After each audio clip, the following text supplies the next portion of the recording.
everyone, I am Lalita Dhakar and you are watching Lalita's English Classes। आज के इस video में एक बार फिर से हम एडवांस इंग्लिश का एक और स्ट्रक्चर सीखेंगे, क्योंकि अगर आपको इंग्लिश अच्छे से बोलना है, समझना है और पढ़ना भी है तो आपको इंग्लिश के एडवांस स्ट्रक्चर आने ही चाहिए। वीडियो पूरा जरूर देखें, क्योंकि इसी वीडियो में हम देखेंगे इसका पॉजिटिव, नेगेटिव और इंटरोगेटिव सेंटेंस हम किस प्रकार बनाएंगे। और वीडियो के लास्ट में आप सबके लिए रहेंगे कुछ होमवर्क के लिए एक्सरसाइज, जिसको करके आप अपनी इंग्लिश बहुत ज़्यादा इम्प्रूव कर पाएंगे। तो आइए बिना देर किए आज का वीडियो स्टार्ट करते हैं। Let's get started. तो सबसे पहले हम देख लेते हैं कि आज का स्ट्रक्चर है कौन सा। तो आज का स्ट्रक्चर होगा विल या फिर शैल, बी एंड वर्ब की third form. Will, shall plus be and verb का थर्ड फॉर्म। ओके, पूरा डिटेल अभी हम देखेंगे, लेकिन सबसे पहले हम ये देख लें कि ये जो स्ट्रक्चर है will, shall plus be and verb का थर्ड फॉर्म, ये आपको कहाँ यूज़ करना है।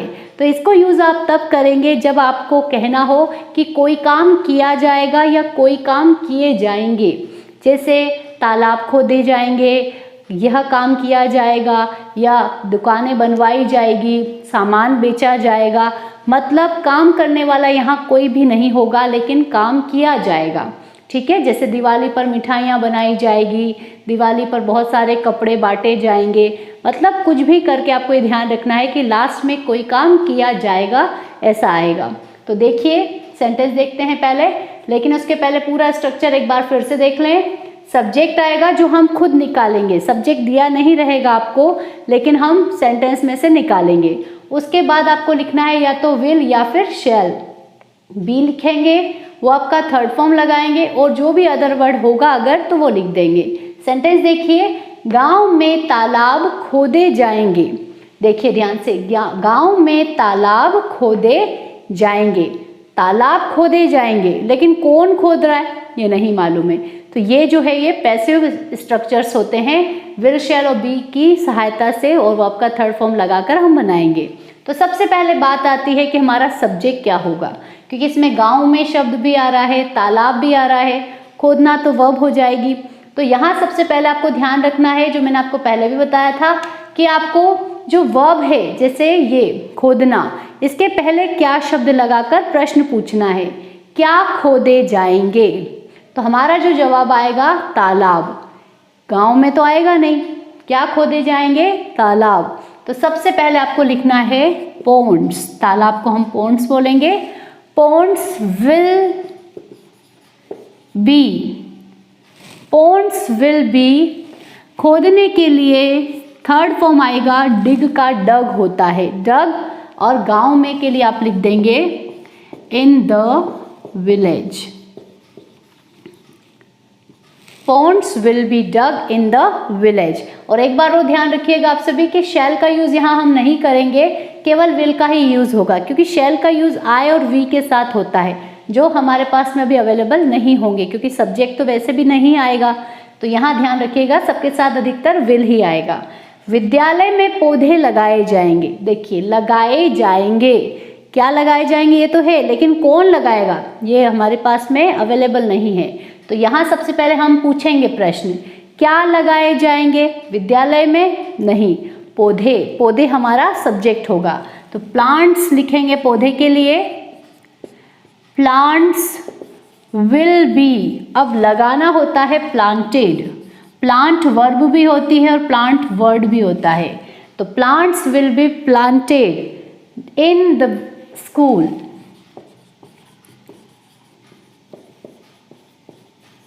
Plants will be planted in the school। Next देखिए, भारत में त्योहार मनाए जाएंगे।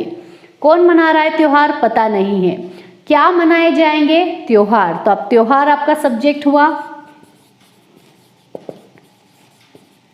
फेस्टिवल्स विल बी, मनाना, celebrate.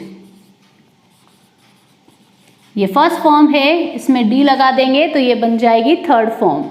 Festivals will be celebrated in India.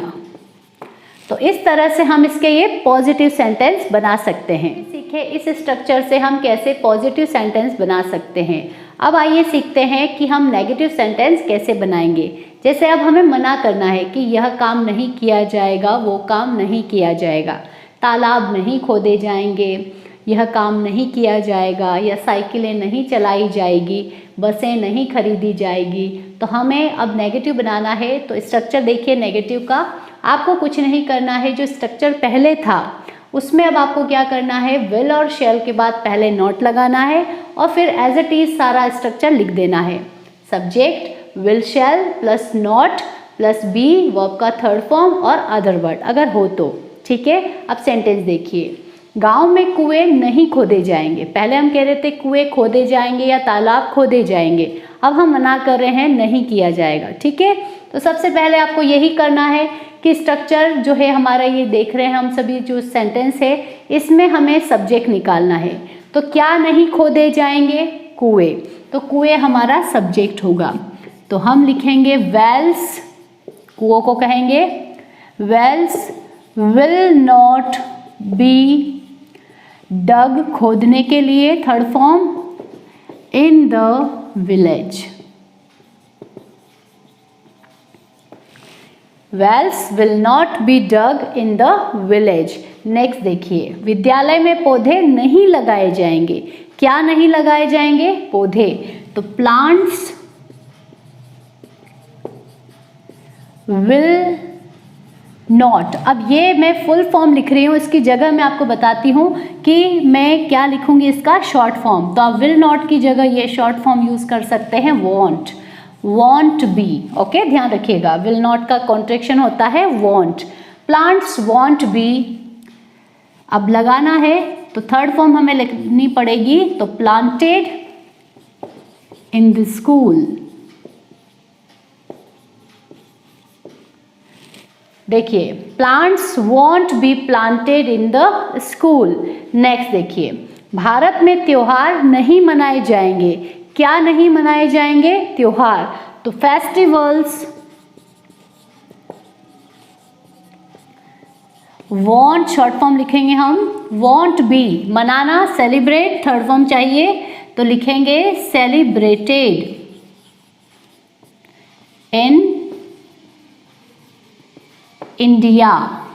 इसको थोड़ा सा सही लिखेंगे, स्कूल। ओके, फेस्टिवल्स वॉन्ट या विल नॉट भी बोल सकते हैं, या want be celebrated in India. सीखेंगे कि हम इसके इंटेरोगेटिव कैसे बना सकते हैं, मतलब प्रश्न कैसे पूछ सकते हैं इस स्ट्रक्चर का यूज करके।